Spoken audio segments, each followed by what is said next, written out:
है आपका स्वागत है। मैं विवेक बिंद्रा, मोटिवेशन स्पीकर और बिजनेस कोच। अकबर महान था या शैतान था? जलालुद्दीन मोहम्मद अकबर 1542 में इनका जन्म हुआ। ये हुमायूं के पुत्र थे, जहांगीर के पिता थे, तीसरे शासक, सबसे सफल शासक रहे पूरे मुगल एम्पायर ये सारे शासनकाल के दौरान। बचपन में इनके पिता इनके साथ नहीं रह पाए थे, माँ भी इनके साथ नहीं थी, जिसके कारण ये काफ़ी कठिनाइयां महसूस करी, पर वो स्कार, वो दाग, वो धब्बे इनके जीवन में नहीं दिखाई पड़े। बड़े ही फियरलेस, पावरफुल, मिलिट्री एक्सपर्ट के एक वॉरियर के रूप में ये बड़े हुए। वैसे तो बचपन से ये अनपढ़ थे, लेकिन बड़ी लाइब्रेरी 24,000 किताबों की इन्होंने अपने पास रख रखी थी। इनका मानना था मुझको पढ़ना नहीं आता, कोई बात नहीं, मैं उस काम पे फोकस करूंगा जिस काम पे कोई फोकस नहीं कर पाता। पढ़ाने के लिए इन्होंने लोग अपने पास रखे जो रोज शाम को किताबें खोल खोल के इन्हें कई किताबें पढ़ाते रहे। लगभग 24,000 किताबें डाइवर्स सब्जेक्ट पे इन्होंने पढ़ डाली और अपने शासनकाल के दौरान सबसे ज्यादा विभिन्न हिस्सों को उन्होंने अलग अलग स्ट्रैटेजीज के साथ जीत के दिखाया। शुरुआत इन्होंने राजपूतों के राजस्थान आमेर से करी। आमेर के राजा को तो ये बिना लड़े ही जीत गए और बाद में तो आपको पता ही है, आमेर के राजा जो थे उसकी पुत्री जोधाबाई से इनका विवाह भी हो गया। मैट्रिमोनियल अलायंस बिल्ड करने में बड़े तेज थे। और आमेर जीतने के बाद जो आज का जयपुर है ना राजस्थान में, इनकी पूरी नजर राजस्थान और गुजरात पे थी, क्योंकि वो व्यापार मार्ग से राजस्थान गुजरात समुद्र से व्यापार मार्ग को बिल्ड करता था, इंटरनेशनल अलायंसेस इंपोर्ट और एक्सपोर्ट में। तो ये सोचे कि राजस्थान में सबसे महत्वपूर्ण चित्तौड़ है और सबसे पावरफुल भी। अब उस समय भी हमारे राजपूत बड़े पावरफुल हुआ करते थे। चित्तौड़ को जीतना सबसे मुश्किल इनको लगा कि वो हब है, बाकी सारे स्पोक अपने आप कंट्रोल में आ जाएंगे। जैसे पहिए का हब होता है चक्का, उसके आसपास सारे स्पोक। तो ये सोचे कि चित्तौड़ को जीतना बड़ा इंपॉर्टेंट है। राजा मान सिंह जो आमेर जयपुर के थे, उनको साथ में लेकर के 30,000 लोग मारे गए। उस समय बड़ा भयंकर युद्ध हुआ चित्तौड़ का। युद्ध अकबर जीत गया। हुआ क्या, रणथंभौर जल्दी से हार मान गया और तुरंत सरेंडर कर गया। जैसलमेर जल्दी से हार मान गया, तुरंत सरेंडर कर गया। इस तरह करते करते सारे राजपूत अब इनके साथ जुड़ते चले गए। ये मैट्रिमोनियल अलायंस जरूर कर लेते थे उनके साथ, उनको अपने परिवार का हिस्सा बना लेते थे, उनकी रियासतें उनको वापस दे देते थे। बोलते थे कि मैं इससे तुमसे टैक्स और रेवेन्यू कलेक्ट करूंगा और तुमको फ्रीडम दे रहा हूं, तुम अपनी रियासत दोबारा चलाओ। इससे जो है ना लोगों में विश्वास आपस में बढ़ा। और इनफैक्ट मान सिंह वगैरह तो उनका परिवार तो उनके साथ इनके राजमहल में आकर के इनके जो नवरत्न थे उसमें आकर के जुड़ गए। अकबर बहुत मास्टरमाइंड था, इसने राजपूतों को ही आपस में लड़वा दिया।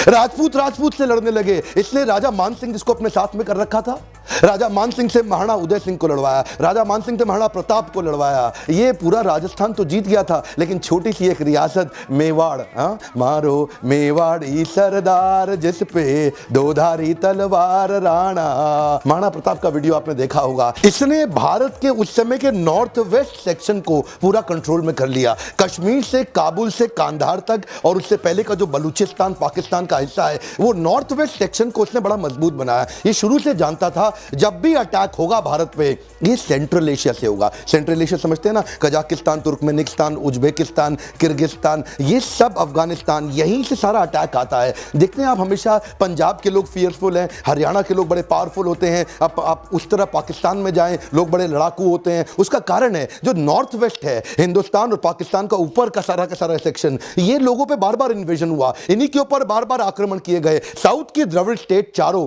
इन्हें पढ़ाई में अच्छी इसलिए इनको कोई तंग करने ही नहीं आया, इनके पास कोई पहुंचा ही नहीं। जब भी अटैक होते थे भारत पे, ऊपर से होते थे। अकबर को यह बात समझ आ गई, पूरा नॉर्थ वेस्ट उसने अपने समय पे कंट्रोल कर लिया ताकि भारत के बाकी हिस्से को संभालने में उसको दिक्कत ना आए। अकबर के अगर थोड़ा शुरुआती जीवन पे चले तो अकबर के पास उनका माइंड इमोशनल भी था, एनालिटिकल भी था। किताबें जरा सुनने से दोनों प्रकार के माइंड को डेवलप किया, जानते थे कब किसका इस्तेमाल करना है। एक कहानी, जब ये आगरा में बचपन में रहा करते थे तो बैराम खान इनका प्रमुख सेनापति था, उसके संरक्षण में रहते थे। बैराम खान का इनकी शुरुआती सफलता में बड़ा कंट्रीब्यूशन था, तो बैराम खान के साथ ही रहते थे। लेकिन धीरे धीरे बैराम खान में कुछ अकड़ आने के कारण, कुछ डिस्टर्बेंस होने के कारण वो अकबर के खिलाफ थोड़ा थोड़ा रिवोल्ट करने लगे। अच्छा, अकबर उस समय 18 साल के होने वाले थे, छोटे थे, लेकिन ये जानते थे कि यहां पे मैं आगरा में बैठ के अगर बैराम खान के खिलाफ कुछ भी करूंगा तो मारा जाऊंगा, दिक्कत हो जाएगी। तो इन्होंने ना चुपचाप जाके बैराम खान को बोला कि भाई मैं शिकार करने जा रहा हूं, और आगरा से शिकार करने के बहाने दिल्ली आ गए। और दिल्ली आके इन्होंने अनाउंस कर दिया,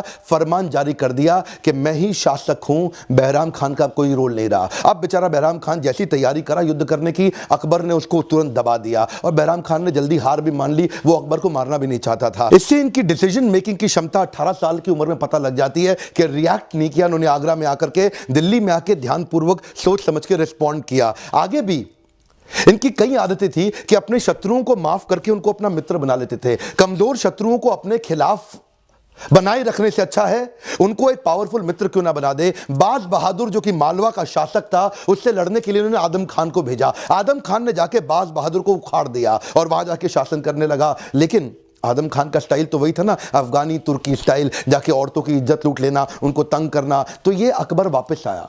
अकबर ने वापस आके आदम खान को हटाया और वहां से एक बड़ा लेसन लिया, क्यों ना कुछ ऐसा करूं जो मेरे लिए स्केलेबल हो, कुछ ऐसा करता हूं जिससे पूरे भारत में मेरे पे विश्वास बिल्ड हो। आदम खान को बोला तू वापस आ जा, तू चुप कर। बाज बहादुर को बोला इधर आओ, आप मेरी बात सुनो, आप हार गए कोई बात नहीं, मैं आपको आपकी रियासत वापस करता हूं, लेकिन आपको अपनी रियासत में फ्रीडम तो मिलेगी पर आपको टैक्स देना होगा मुझे।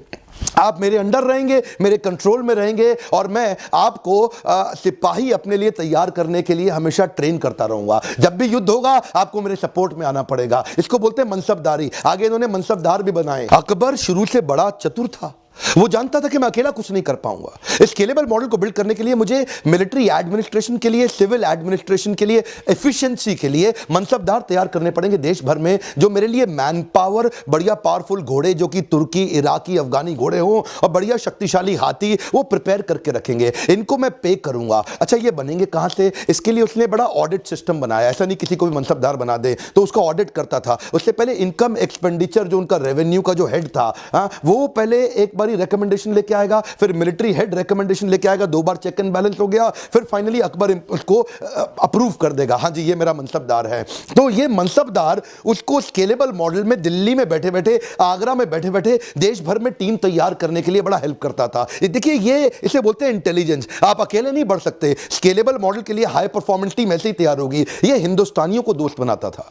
ये कहता था विदेशियों को पहले बाहर से लेकर के आऊं और यहीं पे अपने झगड़ों में लगा रहा हूं, फायदा नहीं है। ऐसा कुछ करो कि यहीं के लोग मेरे सारे दोस्त हो जाएं और विदेशी आक्रांता ना आए, मैं पूरे देश को कंट्रोल कर लूं। इस प्रोसेस को और शक्तिशाली बनाने के लिए इसने आमेर की जोधाबाई के बाद बीकानेर की राजकुमारी से विवाह किया, उसके बाद जैसलमेर की भी राजकुमारी से इसने विवाह किया। इससे मैट्रिमोनियल अलायंस और मजबूत हो गए, राजपूत इनके साथ और लॉयल हो गए और इन्होंने भी रिश्ता बनाने में कोई कमी नहीं छोड़ी। ऐसा नहीं कि पहले जैसे होता था कि हिंदू लड़कियों को कन्वर्ट करके मुसलमान बना दें। ये क्या करते थे, उनको अपना हिंदू मंदिर भी बना के देते थे अपने ही राजमहल के अंदर। उनको अपने धर्म कन्वर्जन पे फोर्स नहीं किया करते थे। तब भी आप जानते हैं ना उनके लिए मंदिर हुआ करते थे। आपने जोधाबाई मूवी देखी। ये इसके कारण, रिश्ते मजबूत होने के कारण उनके लिए फैलना आसान हो गया था। अकबर की स्ट्रैटेजी से आपको बड़ा फायदा होगा। पहले तो ये सामने वाले को युद्ध में जीतता था, उसके बाद उसका दिल जीत लेता था। कहता था युद्ध में तुमको हरा दिया, अब तुम्हारा दिल जीत लेता हूं, तुम मेरे पार्टनर बन जाओ, मेरे साथ आ जाओ। तो ये उस समय गुजरात पहुंचा।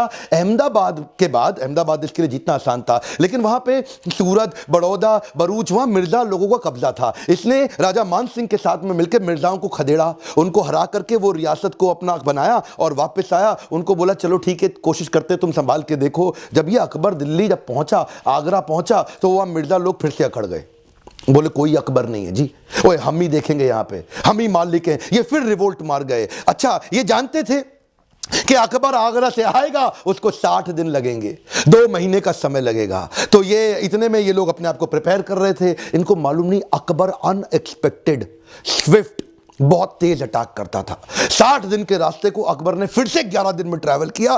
3000 की सेना लेके आया, वो 20,000 थे और 3000 ने अनएक्सपेक्टेड ऐसा अटैक किया, मिर्जा लोगों को खदेड़ के फिर खत्म कर दिया। अच्छा, इनके जो बचे हुए शत्रु थे वो मिलके प्लान करके अटैक करते थे। वहां पे उज़्बेकी लोगों का कब्जा था जौनपुर से बिहार और उड़ीसा की तरफ, तो उन्होंने यहां से अटैक किया और मिर्जा लोग जो लाहौर में थे, वेस्टर्न, देखिए वेस्टर्न और ईस्टर्न दोनों अटैक साथ साथ होने शुरू हुए और सबने सोचा कि अब अकबर बेचारा फंस जाएगा। लेकिन अकबर की स्पीड के बारे में नहीं जाना। अकबर फास्ट मूवर था। अकबर जौनपुर आया, यहां अटैक किया, इनको पीटा, अचानक भाग के लाहौर पहुंचा, लाहौर जाके उसको पीटा, फिर भाग के यहां आ गया। इतना तेज ट्रैवल लोग सोच नहीं सकते थे। अकबर ने टीम ही ऐसी तैयार करी। इसलिए मैंने बताया ना शुरू में मनसबदार, वो मनसबदार में कहते थे घोड़ा ऑर्डिनरी नहीं चाहिए, मुझे ये अफगानी, इराकी, तुर्की शक्तिशाली घोड़े चाहिए और हर आदमी पे 2 घोड़े चाहिए, एक खाली भागेगा और एक पे बैठ के भागेंगे, ताकि जो थक जाए उसके ऊपर बैठ जाए। इससे इसकी स्पीड बनती थी। इसकी स्पीड को लोग टॉलरेट नहीं कर पाए और ये पूरे भारत को कब्जा कर गया। अच्छा, इसमें एक बात बड़े ध्यान देने की है, ये बनाता था हेट्रोजीनियस बटालियन ऑफ सोल्जर। ये हेट्रोजीनियस बटालियन ऑफ सोल्जर का मतलब क्या है? ये मिक्स्ड लोग लेके आता था।